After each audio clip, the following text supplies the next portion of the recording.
Where's the prison capital of the world? In the United States, the incarceration system thrives on the confinement of bonded debt slaves. My stance on court appearances has always been clear.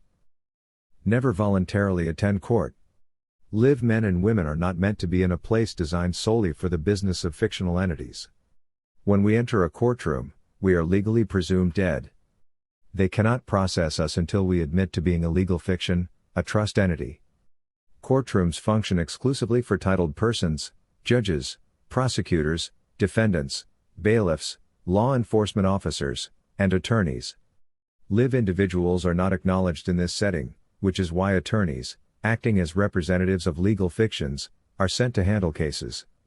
However, the majority of attorneys, due to their training and indoctrination, fail to understand the deeper mechanisms at play.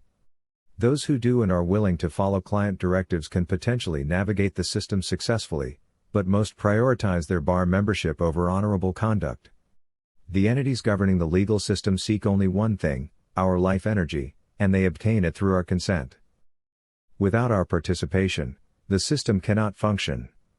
This is why courts relentlessly seek to bring individuals before them, compelling them to assume financial liability for debts created through legal maneuvers that charge their trust accounts. The role of the trust in court proceedings. Since common law courts no longer exist, cases are never about actual facts or living individuals. Courts operate under trust law, derived from ecclesiastical canon law, ritualistic, superstitious, and manipulative. These principles manifest as commercial law, structured to transfer liability onto unwitting participants. Court officials employ various tactics: intimidation, fear, threats, ridicule, and even procedural recesses, to manipulate jurisdiction and compel defendants into admitting they are the trust entity. By doing so, the individual unwittingly assumes the role of trustee, making them liable for the financial administration of the trust. Consequently, attending court has traditionally been an exercise in futility, draining individuals of time, energy, and emotional stability while nearly guaranteeing financial liability. Our education and social conditioning have taught us that judges are impartial and have sworn an oath to uphold justice. However, experience reveals that judges consistently favor the plaintiff, exposing an inherent conflict of interest. Prosecutors, judges, and clerks all operate as agents of the state, the owner of the Cestui Que Vie, CQV, trust. This structure confirms that court proceedings are not about justice but the administration of trusts.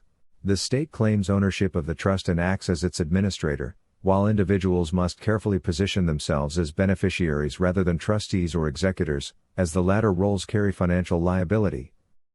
Recognizing a judge's bias is crucial. Although many cases never progress far enough to expose this dynamic, awareness of the system's operations can serve as a defense. Under trust law, a beneficiary cannot simultaneously act as a trustee or executor, as doing so would create a conflict of interest. This legal distinction is the key to understanding why courts seek to maneuver individuals into roles of liability. The establishment and function of the Cestui Que Vie Trust. At birth, each individual is assigned a Cestui Que Vie, CQV, trust. Evidence of this is found in the birth certificate, which serves as a financial instrument. The assets transferred into the trust include: right to property, established through birth; physical body, recognized through the live birth record; sole ownership, documented via baptism records. The state or province registering the birth certificate becomes the owner and trustee of the CQV trust. However, the state also seeks to benefit from the trust, necessitating a legal mechanism to temporarily shift trusteeship onto the individual.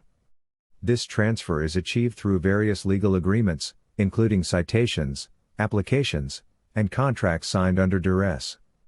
Through this process, individuals unknowingly authorize the state to charge the trust for its own benefit. Trust law dictates that a trust must be charged by its trustee. Since the state cannot act as both trustee and beneficiary simultaneously, it manipulates individuals into assuming the role of trustee, thereby making them responsible for the trust's financial obligations. This process occurs whenever an individual signs a citation or other legal document. The state, in turn, reaps the financial rewards of these transactions, leveraging public trust accounts for monetary gain. The reality of federal and state courts. It is crucial to distinguish between penal law and criminal law. A prime example of this distinction is a traffic citation. A police officer, acting as an agent of the prosecuting attorney, patrols public roadways to solicit business for legal professionals operating under corporate municipal entities.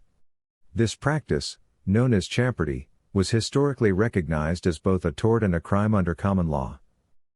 The officer identifies a traffic violation, such as operating an unregistered vehicle, and issues a citation under the presumption that the individual is subject to maritime jurisdiction. This presumption is often based on the individual's possession of a state-issued driver's license, the state's assumed ownership of the vehicle, or an inferred legal interest in the person themselves. Under threat of imprisonment, the officer compels the individual to sign the citation, thereby forming a contract to appear in court. However, several fundamental issues invalidate this contract. Coercion. The agreement is signed under threat, rendering it voidable. Lack of consideration.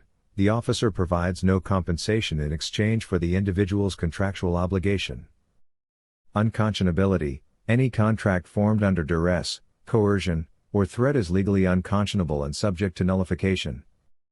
Under the Texas Business and Commerce Code, aligned with the Uniform Commercial Code, UCC, a lack of consideration is always a valid defense unless an antecedent obligation exists. Since no verifiable antecedent obligation is present in the case of a traffic citation, the presumption of obligation is legally unfounded. Understanding these legal constructs empowers individuals to navigate the judicial system with greater awareness. The court system functions not as an instrument of justice but as a mechanism for trust administration and financial gain. Recognizing these dynamics is the first step toward reclaiming legal autonomy.